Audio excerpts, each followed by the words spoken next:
Here is his historic handshake with South Korean President Moon Jae-in in the demilitarized zone. They posed for photos on both sides of the border before joining a parade. And the spectacle aside, this is a diplomatic breakthrough.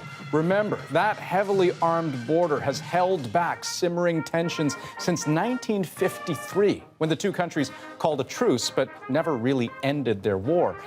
And bear in mind, North Korea's nuclear capabilities have come a long way since leaders of both countries last met more than 10 years ago. So, what can we expect from this face-to-face? The CBC's Asia correspondent Sasha Petrusik joins us now from Seoul. Sasha, what are the stakes for both leaders? Well, Andrew, obviously the big question is whether Kim Jong-un would be willing to negotiate away all these nuclear weapons he's been working so hard on, that he's invested so much in. We won't have an answer from this meeting here today. It's just a one-day meeting, but this could be an important first step. Just last year, North Korea's Kim Jong-un was marshaling a military parade to show off his nuclear missiles and threatening war against the U.S. and South Korea. Today, a remarkably different symbolic display aimed at peace. And that's why many South Koreans are already breathing easier, especially in the village of Daesung-dong, right next to the summit site, in the middle of the tense border zone. We want to keep living in this peaceful atmosphere that's been created recently, says the head of the village. There's a lot riding on this summit for both leaders. For South Korea's Moon Jae-in, he's been working his whole career for just this kind of opportunity to bring North and South together. And for the North, on the other side, Kim Jong-un has to prove to the United States that this time North Korea is serious about negotiating. If Kim Jong-un has real intention of denuclearization, he has to show what would be the concrete measure. At this summit, experts are watching for small signs of North Korea's commitment to peace. Maybe a joint declaration that the Korean War has formally ended, 65 years after most fighting stopped. And maybe tiny steps toward the kind of reunification that's optimistically shown on the lawn in front of Seoul City Hall, a floral map of a united Korea. Now, Sasha, this is the latest in an almost unbelievable series of changes in the relationship between the North and the South. How did things come so far so quickly? Yeah, it's been quite a ride. Well, we don't know the clear answer to that. We'd have to talk to Kim Jong-un for that. But obviously, sanctions had an impact.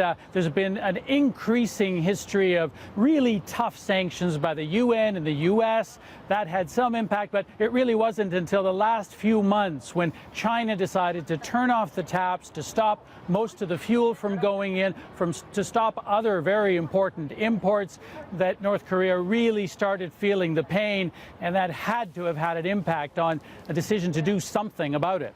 Right, and Sasha, hold tight, because I want you to listen to something, because here in Canada, there are some 200,000 people with Korean origins, many of whom are watching this all unfold very closely. And today, we asked some of them what they hope will come of all this. I don't think peace will be right away, but will be slowly. Hopefully, we can go North Korea, they can come South Korea, we can helping each other, we can build up together. I think everybody wants that. I hope they get together, and then probably it's gonna take a long time, but step by step, I think it's a great opportunity this time. I don't have a lot of hope in the meeting because everyone, the UN and other governments have been trying to get involved with North Korea and trying to solve its problems since decades ago, and it's never been fixed, and there's never been any real progress so far. And I don't think, to be honest, in my opinion, I don't think this meeting would make a huge difference. Kimchi, I think this meeting here is a preparation for the end game, which is the one that Trump's going to hold with Kim Jong-un. I think what peace will mean for both North and South Korea is fairly similar to what peace meant, or the breaking down of the walls between East and West Germany. I think there's hope that people will start feeling like they can just get on with the usual things of life that we all in this country, for example, take for granted. So, Sasha, the one thing I want to pick up on, the point about how this may just be setting the stage for the possible meeting between Kim Jong-un and Donald Trump, the so-called endgame, as the gentleman put it. What's your read on that? Well, there's no question that this is laying the foundation for that. I think South Korean President Moon Jae-in realizes it to the point where he's actually planning to finish the meeting here and in the coming weeks to get on a plane and go to Washington to brief and to prepare Donald Trump for his summit with Kim Jong-un, which could be coming in the next few weeks. That's what we've heard, end of May, beginning of June. We still don't know where. Donald Trump has said they've narrowed it down to 5 places, but that's still a big question mark.